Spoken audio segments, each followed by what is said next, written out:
Okay, hey everyone, it's Michael Valtos here from Orderflows, and this is the Orderflows market analysis for Tuesday, May 16. And it was a very interesting day. We made new highs in the S&Ps, then we later sold off. So let's take a look at what happened. The tools I use in this presentation are the Orderflows Delta Scalper, and most importantly, the Orderflows footprint chart, the Orderflows trader, as I like to call it. The Orderflows, what separates the Orderflows trader from a lot of the other footprint charts out there is I have additional order flow tools already programmed in there, so it takes a little bit of the analysis off your shoulders. You're still going to do analysis of the market, but it's the way that I've used order flow in my trading career that I was able to program some of the tools that I use. I used to do it in my head or on a calculator, and when I was talking to a programmer, I said, hey, is it possible to do this? He says, yeah, I could put that in there. So that's why I've developed this Orderflows Trader footprint chart, which just takes your normal footprint chart a step further. You don't have to use my footprint chart to watch these videos and get something of it. Again, you can figure a lot of this stuff out on your own. Again, I do these videos mostly for my users that always send me questions and ask me what happened during the day. But again, it's also for other people that want to learn order flow trading. Again, I apologize. My voice sounds kind of congested. I still have this cold I'm fighting. Hopefully I'll get over it by the weekend. I have this presentation on Thursday with Investor Inspiration. At least my cough is mostly gone. I still have this very scratchy cough that comes out. But before I jump in, a brief disclaimer. This presentation is for educational and informational purposes only and should not be considered a solicitation to buy or sell a futures contract or make any other type of investment decision. Futures trading contains substantial risk and is not for every investor. An investor could potentially lose all or more than the initial investment. Risk capital is money that can be lost without jeopardizing one's financial security or lifestyle. Only risk capital should be used for trading, and only those with sufficient risk capital should consider trading. Past performance is not necessarily indicative of future results. So, let's jump in. Again, I said I have a webinar presentation this Thursday, and one of the things I'm going to talk about in that presentation is imbalances and the importance of imbalances in your trading. Now, I was meaning to send out an email, then my wife gave me this medicine and it just sort of knocked me out. But I do want to show you guys something that is very, very revealing in order flow. Now, if you're looking at a normal bar chart, okay, here you have this swing low here. You rally up a little bit, come back down, then rally, go up, come back down, and then rally. Now, is there anything in these bars that are going to tell you that we're going to pull back to this level here, 110.51, 110.52, or 110.58, 59, 60? No, you don't get any information on a chart like this. But if you're looking at a order flow chart, it's very revealing. It shall reveal all. What time was that? That was around 4 this morning. Just scroll back here.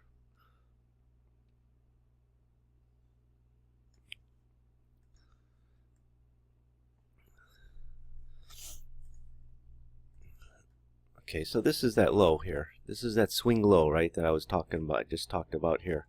That's this bar, 418, this hammer, and then you see the little, the green, red, green, and then up here, green, red, red, green. Okay. Now, here's your hammer, here's the green, red, green. Notice how we pull back to this level here. Then we rally, get back up here, green, red, red, green. We pull back to this level here. Then we continue our rally. Well, is there a way you can determine that, hey, we might pull back to these levels? Yeah, there is. It's called the imbalance. And you can see here, you have aggressive buying here, you have aggressive buying here, and it's stacked. It's what's called a stacked buying imbalance. If it was reds, it would be called a stacked selling imbalance. And what makes it stacked is they're just right on top of each other. Okay, so why is that important? Is because we hit this low, right? We hit this low, we start to rally up, aggressive buying comes in. There's never more buying than selling, but what you have rather is you could have more aggressive buying than selling, or more aggressive selling than buying, and it shows up in the order flow chart. So you have a stacked buying imbalance here, which means at this area, very aggressive buyers came in here to move the market higher. Okay, the buying dried up a little bit, came back down, more aggressive buying came back in here, and we, the buying that was here earlier is reappearing, and we make the move higher. So, I'm not saying it's going to predict that, oh, we're going to pull down here, when you're looking at this low. I'm not saying, over the next couple of bars we're going to come up, come back down to level and rally. No, rather, okay, I see a stacked buying imbalance here. Okay, we rally. We're starting to come back down. Let's see if this area is going to hold. There's a very high chance it can hold, and it did hold.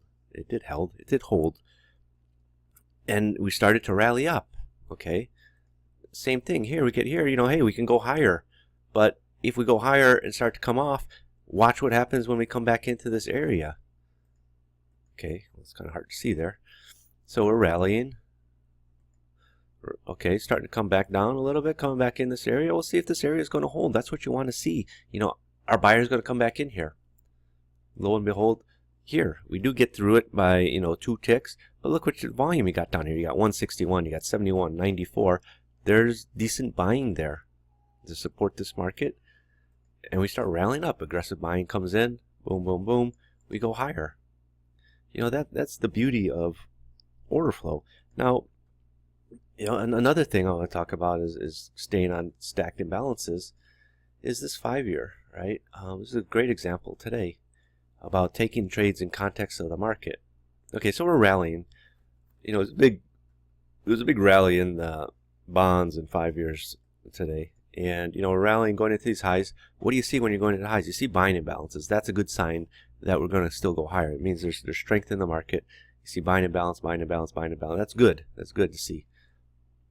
Get up here at the high, you have a ratio and a divergence. Again, to me, that's already go. The problem is it's coming right on the back of this bar here, this 3 in a row.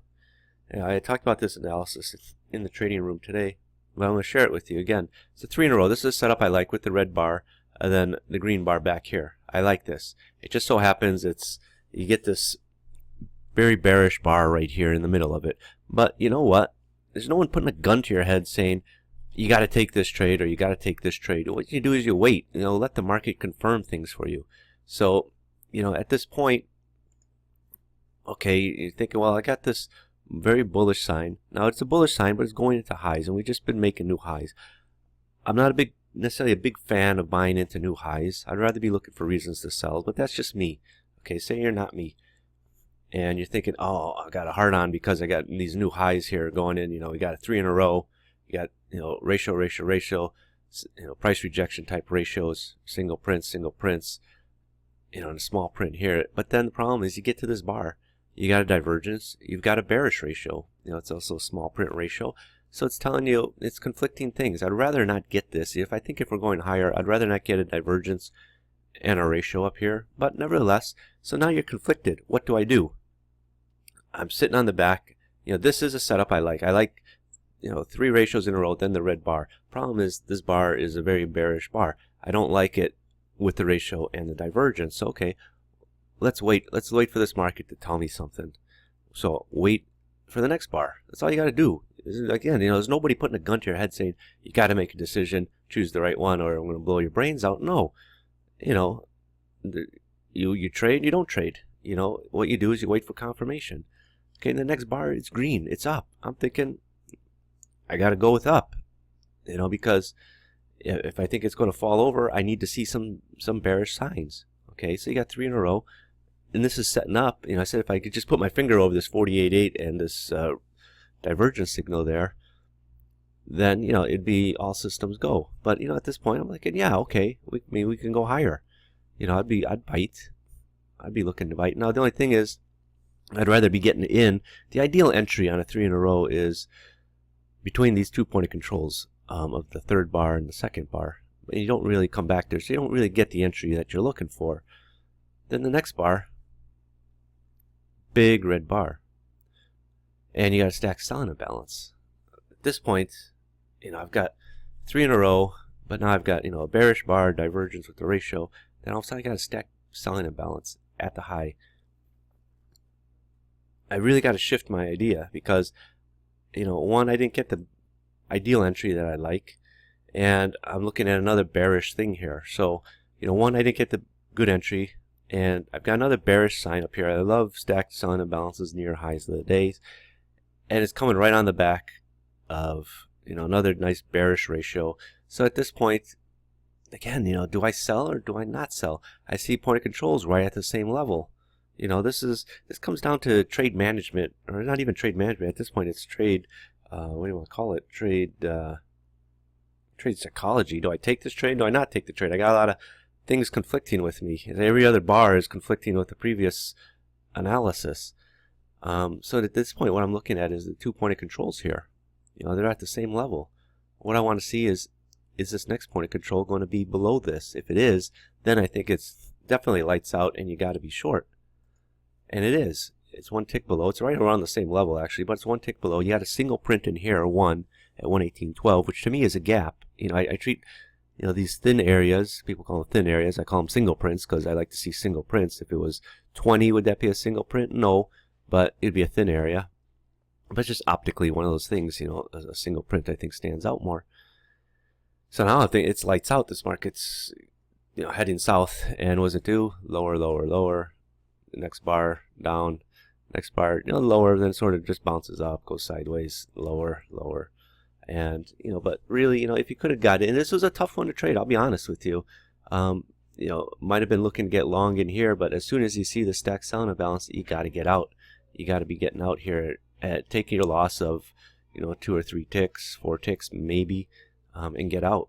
So, you know, but this, you know, honestly, you know, it was a tough one. It was a tough one. But if you stick with it, don't get married to this 3 in a row. And that's one of the problems people do, is they get married to trades. And, you know, they think, well, I'm already in this position, and we give it a chance to work out, and then it doesn't work out. Then it just falls over. Now, the other thing I want to talk about, I saved it, but then I didn't save it, was this S&P chart, the 10 range. I saved it a little bit late. But if you're looking at the volume profile here, forget this part up here. If you're looking at the volume profile at this time, I remember talking about this again in the room. You have this, this sort of ledge here. When you get past 24,0075, very thin volume. I said we get, when we're trading down here at this time at 01, 00 3/4. I said if we get past 00.5, it can just sell off pretty quick. And I did save the screenshot here just after we got through it. But you know, if you look at the actual 10 range chart,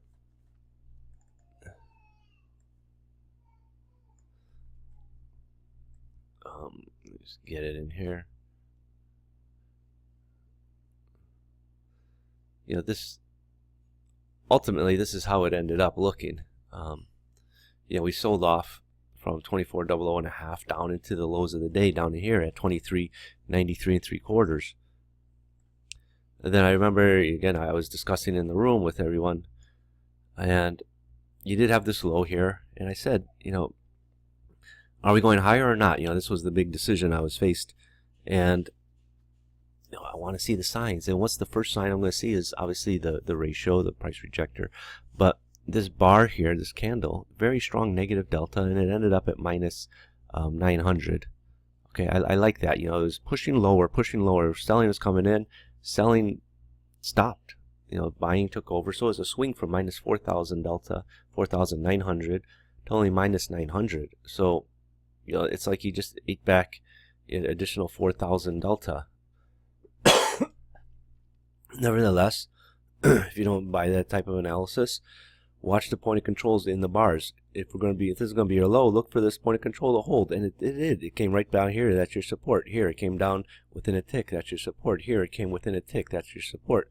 But you know, these 2 bars here, especially with the ratios, were, you know, kind of indicative that we can possibly be rallying a little bit. I didn't expect such a nice rally back off all the way back up to 00 or 01.5. I think it was 01 and. But you know, in the night session, we're trading much lower right now. And you know, is there anything else? I got to keep this short. My throat is a bit painful. I just want to talk about the soybeans real quick, sort of mix it up a little bit. So, yeah, you have your double top here, you sell off, no ratio there, but you come down here, and this is something that I've been talking about a bit. Watch the delta. People think, wow, Mike talks about delta, you should become a delta tinfoil hat guy. But, look at this move from your high down, lower point of controls. Boom, you get down here, your first green bar, look at the delta, minus 465. Ended up at minus 41, very similar to the S&Ps.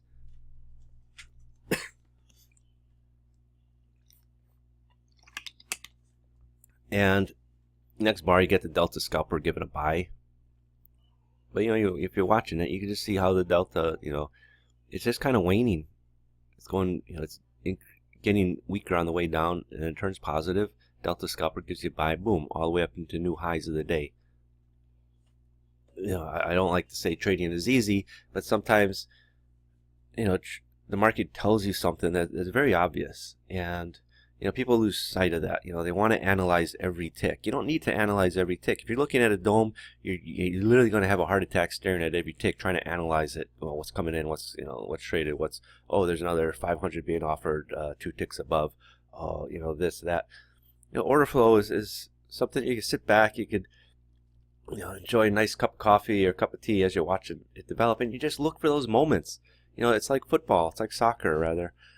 In the U.S., it's soccer, football Americano, not football Americano, just soccer. It's a super boring game. I'll be honest with you, but I watch it. Why? Because I'm looking for those moments of brilliance. Where the guy gets the pass, catches it on his chest, controls it with his foot, dribbles past defenders, and then puts the ball in the back of the net. And that's what order flow is like. You're looking for those moments where something stands out in the market, and you look to capitalize it, like you see here in the soybeans and you saw in the 5 years. So again, hopefully this video was useful as far as imbalances go. And again, I'm going to keep this short because my throat is killing me. And again, I've got this presentation on Thursday. I do hope you guys can attend. I will be spending quite a bit.